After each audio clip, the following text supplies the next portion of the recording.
स्वागत है आप सभी का इस नए लेक्चर में।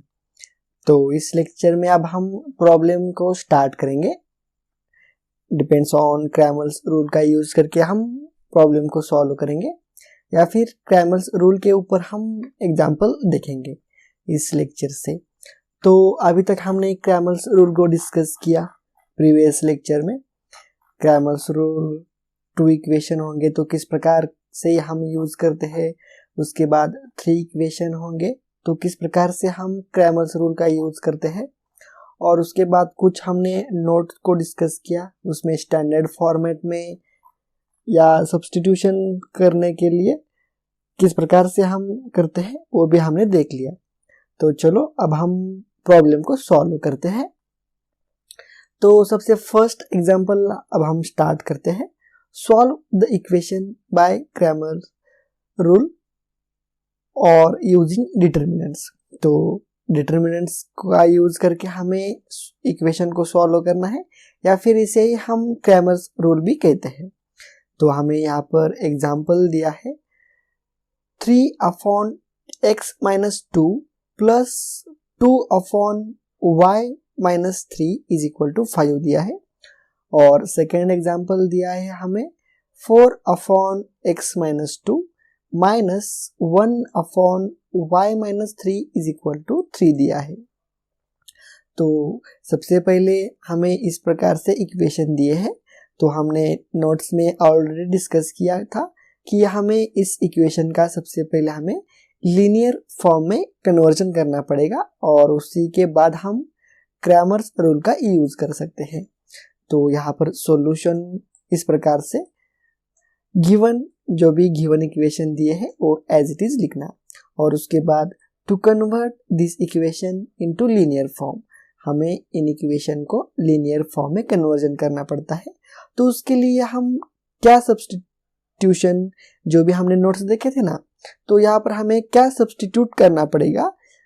अगर वो हमने सब्स्टिट्यूट किया तो ये जो इक्वेशन है वो लीनियर फॉर्म में आ जाएगी। तो यहाँ पर 1/x-2 is equal to a and 1/y-3 is equal to b। अगर हमने इस प्रकार से सब्स्टिट्यूशन किया तो हमें लीनियर फॉर्म में इक्वेशन मिल जाएंगे। Then this equation becomes linear form. तो यहाँ पर 3a plus 2b is equal to 5, क्योंकि यहाँ पर a की वैल्यू क्या है 1/x-2 और y की वैल्यू क्या है 1/y-3। तो यहाँ पर लीनियर फॉर्म में हमें मिल जाता है। तो उसके बाद सेकेंड इक्वेशन भी हम लेते हैं 4a-b इज इक्वल टू 3। तो यहाँ पर हमें 2 इक्वेशंस दिए हैं और वेरिएबल कितने हैं, 2 वेरिएबल है a एंड b। हमें सिर्फ इस इक्वेशन में a एंड b की वैल्यू हमें डिटरमाइन करनी है, और a एंड b की वैल्यू डिटरमाइन होने के बाद हम x एंड y की वैल्यू को फाइंड करेंगे। तो चलो हम इस एग्जांपल को हम आगे सॉल्व करते हैं। तो यहाँ पर हमें 2 इक्वेशंस है इस प्रकार से। तो सबसे पहले हम d को write them in determinants d, dA and dB। तो यहाँ पर आप देख सकते हो सबसे पहले हम d का डिटर्मिनेंट लिखेंगे। तो d का डिटर्मिनेंट क्या होता है, coefficient of x and y means coefficient of a and b। तो यहाँ पर आप देख सकते हो 3, 2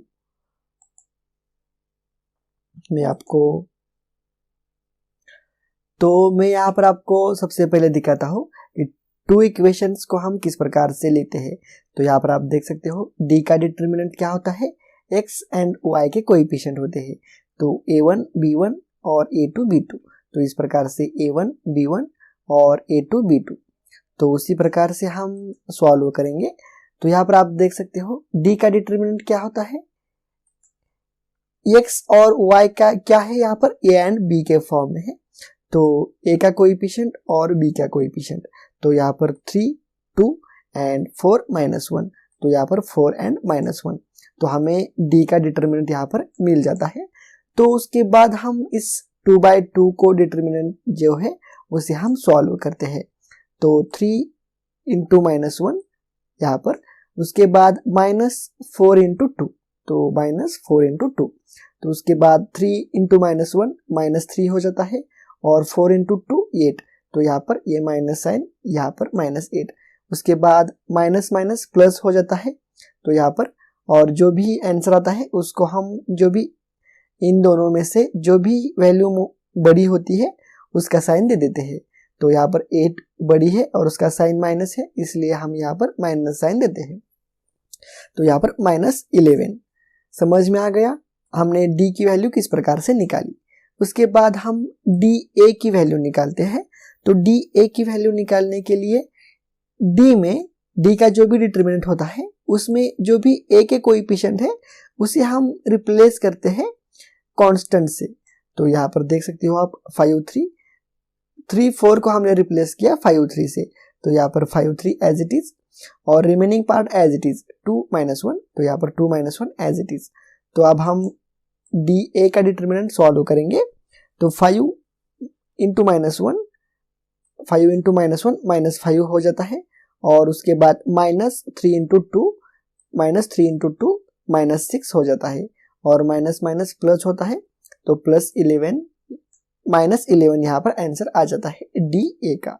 d का भी आंसर सेम आया है और dA का भी आंसर उतना ही आया है। अब हम dy का डिटरमिनेंट निकालेंगे, और dy का डिटरमिनेंट निकालने के लिए d का जो भी डिटरमिनेंट होता है और उसमें जो भी dy मीन्स db का डिटरमिनेंट अब हम निकालेंगे। तो d में जो भी d या फिर जो भी b के कोएफिशिएंट है उसे हम रिप्लेस करेंगे कांस्टेंट से, तो हमें db का डिटरमिनेंट मिल जाता है। तो यहाँ पर आप देख सकते हो db का डिटरमिनेंट 3 4 एज इट इज, और जो भी d या फिर जो भी b के कोएफिशिएंट होते हैं उसे हम रिप्लेस करते हैं कांस्टेंट से, तो यहाँ पर 5 3। उसके बाद हम db का डिटरमिनेंट सॉल्व करते हैं। 3 इंटू 3 9 हो जाता है, -5 या फिर 4 इंटू 5, तो उसके बाद -4 इंटू 5 -20, तो +9 -20 -11 आ जाता है db की वैल्यू। तो इस प्रकार से हमने यहाँ पर d की वैल्यू निकाली, उसके बाद dA की वैल्यू निकाली, और उसके बाद db की वैल्यू निकाली। तो अब हम क्रैमर्स रूल का यूज करते हैं। देन बाय क्रैमर्स रूल ये is equal to dA upon d is equal to dA की वैल्यू क्या है -11, और d की भी वैल्यू -11 है, तो -11 divided by -11 is equal to 1 हो जाता है। एंड b की वैल्यू हम निकालते हैं, db upon d is equal to -11 upon -11 is equal to 1, क्योंकि यहाँ पर db की भी वैल्यू -11 है। तो यहाँ पर हमें ये एंड b की वैल्यू मिल गई है, वो जो कि आई है 1 आई है। तो बट ये क्या था, यहाँ पर हमने कंसिडर किया था ये को 1 अपॉन x माइनस 2 था ये, और b क्या था 1 अपॉन y माइनस 3 था। तो यहाँ पर a is equal to 1 upon x minus 2 and